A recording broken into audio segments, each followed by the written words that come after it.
Hello and welcome to In Transit. My guest today is Jim Anderson, Australian photographer and novelist. Welcome to the studio, Jim. Thank you, Sir Ellen. Jim, you were part of the hippie generation of the 60s. Yes, sort of. Yes, and they initiated an alternative lifestyle that stayed for many decades. So tell me, did that influence your lifestyle and ultimately the career choices that you made? I guess it did, although I was one of many Australians who left Sydney, which is a very dull city, to be frank, in the 50s and the early 60s. And people like Germaine Greer and Clive James and Bob Hughes, we all left around about the same time. We all went to London. And we were part of the creation of the swinging 60s in London. England needed a bit of help. And the help that they got then was from the previous colonies. So, but I was a novelist, but I met Richard Neville, who is in Australia who is in London from Australia, like me, to promote his magazine Oz, which was like Private Eye back in Sydney. Right. But in London, it started off as a rival to Private Eye, which really was a satirical magazine, part of the establishment in a way, even though it satirized the establishment. And so we were ridiculed for a while because our magazine was a poor copy. But then the hippie thing happened. Richard Neville took acid, I took acid, Martin Sharp took acid, and so the magazine in number 3 became a psychedelic hippie magazine. And from then on, it was a monthly magazine, mostly a monthly magazine because we were a little bit not too good with schedules, but it became like the flagship of all the underground press at that time. And because we were the flagship, we came into the most sort of opprobrium from the establishment. They didn't like us at all. And they were determined after a while to get rid of us. And when I did a very controversial issue in 1969, shortly after the Stonewall Revolution, the gay revolution in New York. 1968. 1968, was that 69? 68, you're 68. Right, 68. And we did a homosexual issue, and I had 2 friends of mine. It was a very controversial cover. It was a naked black man kissing a naked white man on the cover. And it sold out immediately, very, very popular issue. And because we were a nationwide magazine. So when the police realized what had happened, they arrested me and Felix, the 2 editors who were responsible, hauled us into Scotland Yard. They gave us a finger wagging and said, "You do that again, boys, we'll get you." You were advocating gay rights. We were advocating gay rights. That decade. That very early on. Yeah, very and early. It was in a national circulation magazine, never been done before. But 3 issues later, we had a school children's issue. And we invited school children to come and help us put an issue together. And the school children were allowed total freedom, no censorship of any sort, to provide what they liked for the magazine. They brought in a lot of controversial material about the school education system, but also a lot of sexual stuff. And even though we blinked a little bit at the sexual stuff, we put it in because that was our promise. When this magazine hit the stands, all hell broke loose. Headmasters all over England complained about it, and so we were arrested. The office was seized, it was raided, all our files were taken. And a year later, there was a big trial. It was the most famous obscenity trial in the history of English law. And not only did they charge us with minor charges of obscenity and publishing indecent material, but they charged us with conspiracy to corrupt public morals. They did it was a political trial from the start. It followed the lines of the Chicago conspiracy trial in America at this time, which is a similarly repressive sort of political trial. So it was a political trial. But they overreached themselves. We had a year to present our case. We took it very seriously, but we also treated it like a carnival. And so because of the school children's issue, we dressed up as schoolboys, as schoolgirls, in gym suits and hockey sticks and tennis rackets. And we got into a lot of trouble because of that with the police. But we also got a lot of publicity. Anyway, the trial, we beat the conspiracy rap, for which we could have got life, but we went down on the publishing obscene material and the indecent material through the post. So Richard Neville got 15 months jail, I got a year's jail, Felix got 9 months jail. While we were waiting to be sentenced, we had our hair shaved. And so even though the press in England was very much against, was regarded us as smut peddlers and deserved to be punished, They didn't like the fact that our heads were shaved before we'd even been sentenced. So when we were sentenced, all hell broke loose, and there were riots in the street. John Lennon, for example, Mick Jagger were leading riots down Oxford Street in London. And the thing that, well, I'm getting sidelined here, which was not just us, it was Vietnam, it was women's rights, it was gay rights, it was ecological matters, it was an all-purpose, the demonstrations are all-purpose, everything we stood for. That's what these representations in the street were for. Yeah, but the issues have come back today. So yes, bad day for Delhi today. But because of the difficulties, our lawyers decided we should apply to get us out of jail immediately, to cover everything down. And the judge decided, yes, let them out of jail. And so 5 months later, we won our appeal. We were vindicated. The judge, who was a hanging judge, hired by the government to hang us, so to speak, he was demoted, sent back to the country circuit, and sort of disgraced. And we were allowed to continue publication of the magazine. Tell me something. What was it about that generation that it produced a lot of iconic people? Iconic musicians, poets, writers. Well, the Beatles came out of that generation. Beatles were a little bit. Beatles, the Rolling Stone, the Who. I mean, yes, the music was incredible. The music was part of the revolution. Rock and roll. Can I say the whole thing? Rock and roll and fucking in the streets was what it was all about at that time. And yes, it was everything. It was a cultural explosion. It's never been equaled, I don't think, since then. Not really. Not even. That was the West Cultural Revolution. Yes, it was definitely Western. It didn't really extend much beyond Europe and America and places like Australia. Western culture, absolutely, that's for sure. But in many ways, it was a heavy price to pay for all that.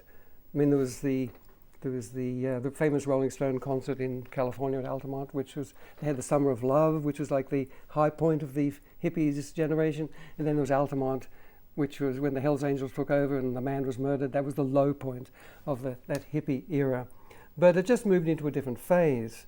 For example, in Haight-Ashbury in California, where I wound up, Haight-Ashbury got taken over by hard drugs, speed and heroin. And so the real hippies, the people who believed idealistic in the hippie revolution, they all moved to the country and started up alternative lifestyles. And all over California, for example, same thing happened in other parts of America, happened in Australia. Nimbin and Byron Bay were places in Australia. India, there's a place called Pondicherry or Oroville, the city of the dawn, which is one of those places.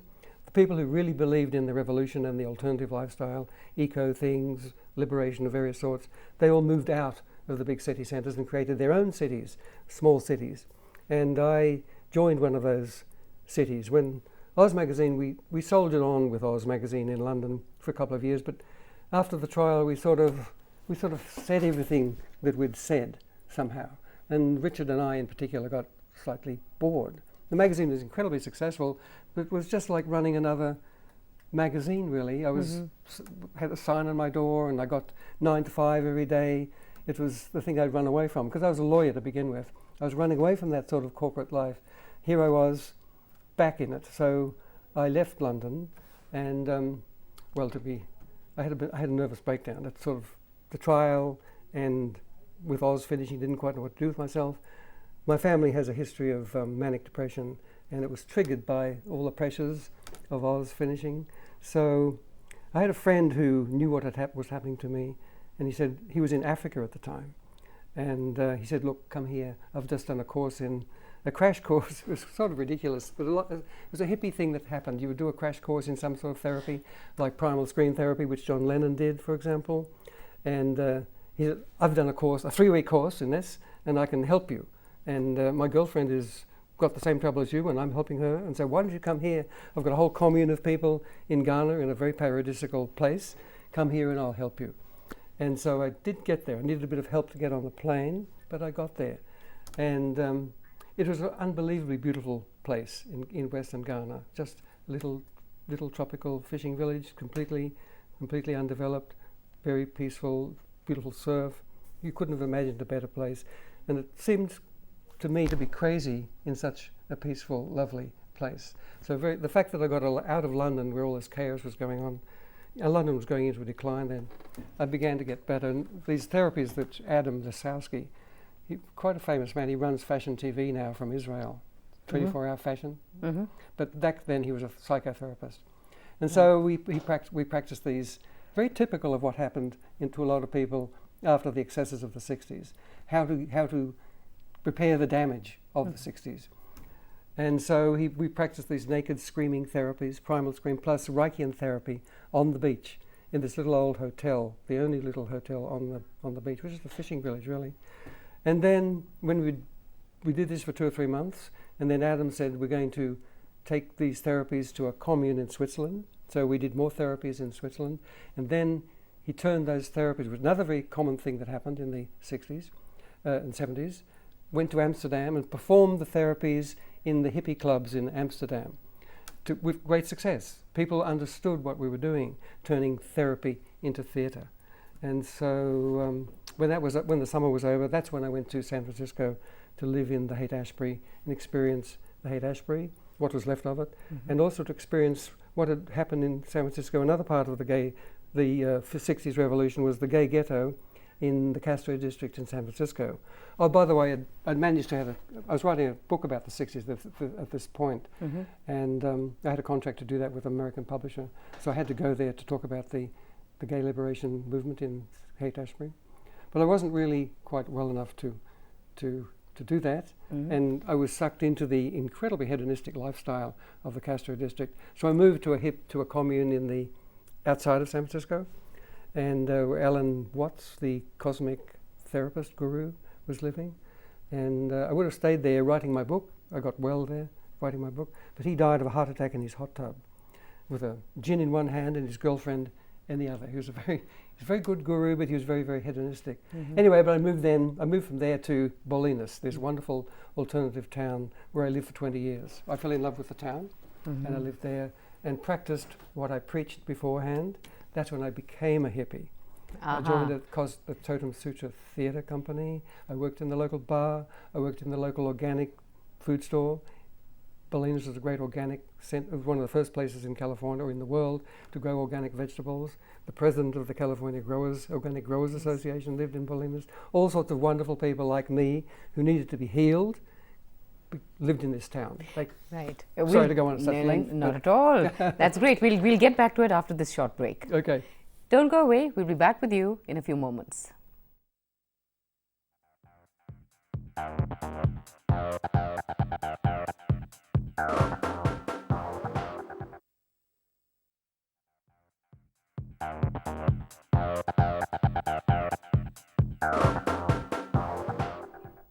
Welcome back to In Transit, and I'm chatting with Jim Anderson, photographer and novelist from Australia. Now, Jim, talking about your work, you are a photographer. What kind of photography do you indulge in?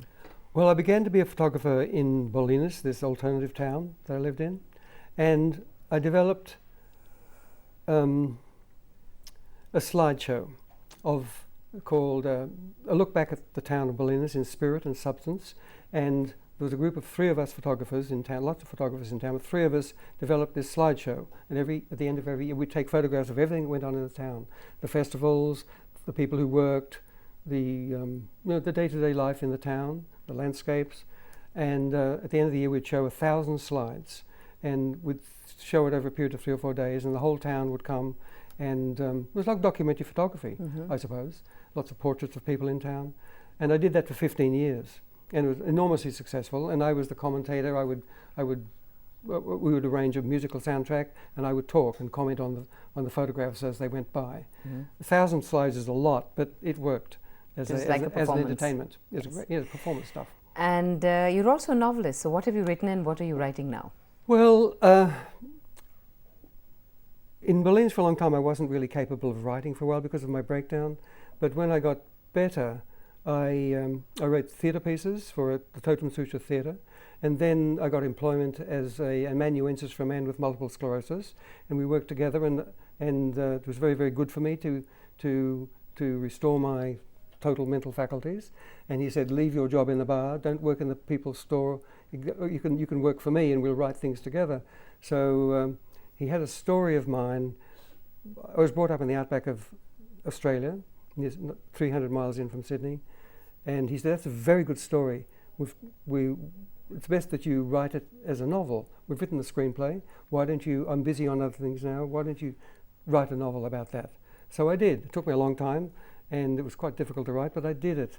And it was a very successful book because it concerned a famous or an outrageous sort of massacre of Japanese prisoners of war in Australia. 500 Japanese prisoners, where they did a kamikaze escape, and they were mowed down, and many were killed. But the Japanese spread out in the countryside, and the local people like us were sort of terrified. We didn't realize the Japanese would not attack us. They were only interested in if they were attacked by soldiers. They had no quarrel with the civilian population. But anyway, I used this and used that as part of the plot of my novel. So I don't need to say any more about that. It was a successful novel published by big HarperCollins. HarperCollins. And which year was Tickler it? and Fields in the United States. Which year was this? It was in 1989. Are you writing something now? Yes, I've written a second novel since, Mm-hmm. and it's called Escape from Leisure Beach, which is based upon what happened to me in Ghana. Mm-hmm.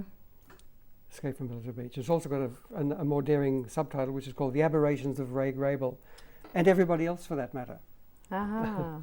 It's all about sexuality, really, and the nature of sexuality. Right. But it's a novel. It's a black comic novel. But Graphic novel, is it? It's a comic novel. It It draws upon my experiences, as I mentioned before, in Ghana. Right. Now, the 60s, it may have produced iconic people, but it was also a very stressful period, as you've just told us. If you were allowed to live your life again, would you live the same life, or would you choose something else? I certainly wouldn't live my life as a lawyer. The life that I left, I don't regret leaving the law profession at all. I think it was a bad mistake. A good idea of my mother's, she thought, but not for me. I wouldn't. I think it was a wonderful. I think we're always living through the 60s. Everybody today owes a lot to what Yes. happened in the 60s. Right. And I would certainly relive it. It was the most extraordinary period of my life. I would relive it. I have no regrets whatsoever about it. In spite of the problems that you encountered, Well, mental, those physical. problems may well have occurred because it was something genetic within my family. Mhm. Those problems may well have occurred anyway, Mhm. but maybe not. Right. Now, But I learned a lot, but it changed my life for the better. I became a better person, a more compassionate person because of that period of my life. I mean, it takes something like that to make you understand life in a deeper way. Right. I don't regret that at all. It made me a stronger person going through that. Let's talk about your India connection now. When did you come to India first? And you've lived in Oroville, have Well, you? yes, I've lived in Laurel. When I say these towns, these hippie towns occurred all over the world. Many of the people who lived in Bolinas in California, they visited Oroville. They knew about Oroville. They had friends. Yeah, Oroville is in Pondicherry. Oroville is in Tamil Nadu, Pondicherry, yes. in Tamil Nadu. And so when I went back to Australia, I found that there were people in Australia who knew people in Oroville. So I was invited by two of the founders of Oroville to come with them to visit it and see if I would perhaps like to live there. And so I went in about 5 years ago, and stayed in Fertile, which is the forestry part. It is divided up into many parts, Oroville, and these people were foresters, and also involved in the ensuring that the 3 Indian villages which were within the complex and enable the complex to grow, and did all the hard work, really, building all the beautiful architectural buildings that exist in Oroville. So he was the liaison man between the villages and the Europeans, because the European society really dumped there in. I think it has a lot of help from the Indian government now. And it was designed by a French architect, a student of Corbusier called Roger Angers. It was all done with a Matra Mandir, which is a meditation temple. Not really a temple, it's a meditation center. It doesn't belong to any particular religion. Mandir. Matra Mandir. And the whole community, which spreads over 25 square miles, goes in a spiral from the Matra Mandir. And Angers, when I met him, in his sort of angry man, Angers, his name's Anger, his beautiful spiral grid sort of disappeared amid millions and millions of trees, which they planted immediately. They turned desert into a forest. The people in Oroville are forest people. They live in thick jungle really. And it's just absolutely lovely. But isn't it good that they It's planted it's trees? absolutely wonderful. I mean, the design may have been destroyed, but yes, you can't see his design. yeah. But So at least when you he have looks at it from the air, vegetation. he can't see it properly. Yeah. No, it's just I'm just joking, really. Right. No, So tell me, have you had photographic exhibition all over the world, or not all over the world, but I had them in California, and I do collage too, and I make masks. you specialize in collage? I did at first, and now I've worked with Photoshop, and so I'm a photo artist now, working with Photoshop. And masks, you just And said. masks, I used to dance in. Part of my healing ceremony was healing process was this the Totem Sutra Theatre, which is like a spiritual theatre in Bolinas. I used to do.